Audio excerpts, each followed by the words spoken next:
నమస్కారం. రామకథల ఛానల్కి స్వాగతం.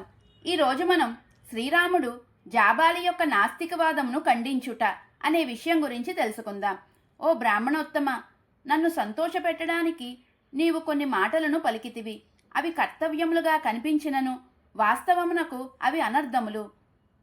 ధర్మమును పాటించని వారి ఆలోచనలు వేదశాస్త్రాలకు విరుద్ధంగా ఉండును. వాటిని సత్పురుషులెవ్వరూ గౌరవించరు. మనిషి ఉత్తమ వంశమున జన్మించినాడా, హీన వంశమున జన్మించినాడా, వాడు పవిత్రుడా అపవిత్రుడా అను విషయములు అతని ప్రవర్తనయే తెలుపును. నీవు తెలిపిన ఆచార వ్యవహారాలు ఆచరించేవాడు శ్రేష్ఠుడుగా కనిపించినను అతను అనార్యుడే. నీవు తెలిపిన ఉపదేశము ధర్మవేషము దాల్చిన అధర్మము. నేను ధర్మవిరుద్ధములైన కార్యములను ఆచరించినచో లోకం నన్ను దూషించును. అయినా నేను రాజుగా ఉండి అధర్మం చేసి సత్ప్రవర్తన గురించి ఎవరికైనా ఎట్లా చెప్పగలను? ఏ విధంగా స్వర్గమును పొందగలను? నీవు చెప్పిన రీతిగా నేను నడుచుకున్నచో నేను ధర్మం తప్పి ప్రవర్తించిన వాడినవుతాను. అప్పుడు నన్ను చూసి ఈ లోకమంతయు అధర్మంగానే ప్రవర్తించును. యథా రాజా తదా ప్రజ అని కదా ఆర్యోక్తి. రాజు సత్యవంతుడైతే రాజ్యంలోని ప్రజలందరూ సత్యమార్గంలోనే ఉంటారు. సంపదలన్నీయు సత్యం మీదనే ఆధారపడి ఉండును. అన్నిటికీ సత్యమే మూలము.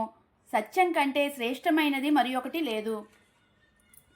ఓ జాబాలి, నేను సత్యపాలన చేస్తానని ప్రతిజ్ఞ చేశాను. మరి ఇప్పుడు రాజ్యలోభం వలన గాని ఆత్మీయుల మీద మోహం వలన గాని వివేకం కోల్పోయి తండ్రి చేసిన సత్యప్రతిజ్ఞను నేను భంగపరచను. అధర్మపరుడు చంచల చిత్తం కలవాడు సమర్పించిన హవ్యములను దేవతలు పితృదేవతలు స్వీకరింపరు. సత్యమే సమస్త ధర్మలలో శ్రేష్టమైనది అని నేను త్రికరణ శుద్ధిగా నమ్ముతాను. అందుకే నేను తాపస ధర్మమును అనుసరించదను. మనిషి తాను చేయు పాపకృత్యమును గురించి మొదట తన మనసులో నిశ్చయించుకొనెను. తరువాత నోటి ద్వారా అసత్యములు పలుకును. చివరికి శరీరం ద్వారా పాపకృత్యములు చెయ్యును. పాపకార్యం ఒకటే అయినను దానిని 3 విధాలుగా చేయుట వల్ల పాపఫలము 3 వంతులుగా ఉండును. ఓ జాబాలి, నీవు నన్ను రాజ్యము పాలించుము అని చెప్పితివి గాని సత్పురుషులు దీనిని ఆదరింపరు. తండ్రిగారి సమక్షమున నేను చేసిన ప్రతిజ్ఞ తిరుగులేనిది.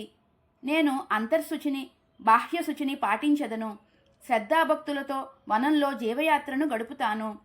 ఈ కర్మభూమిలో జన్మించిన వారు కర్మములను ఆచరించే తీరవలను. సత్యమును పలుకుట, ధర్మమును ఆచరించుట, భూతదయ కలిగి ఉండుట, ప్రియంగా మాట్లాడుట, దేవతలను అతిథులను పూజించుట మొదలైనవి స్వర్గమునకు మార్గములని సత్పురుషులు చెప్పుదురు. జాబాలి, నీ బుద్ధి పెడతో పట్టినది. నీవు పచ్చి నాస్తికుడవు. నాస్తికులతో మాట్లాడరాదు, ఎట్టి సంబంధం పెట్టుకునరాదు అని శ్రీరాముడు కోపంతో పలుకుచుండగా జాబాలి వినయంగా, ఓ రామా, నేను ఏమాత్రం నాస్తికుడను కాదు.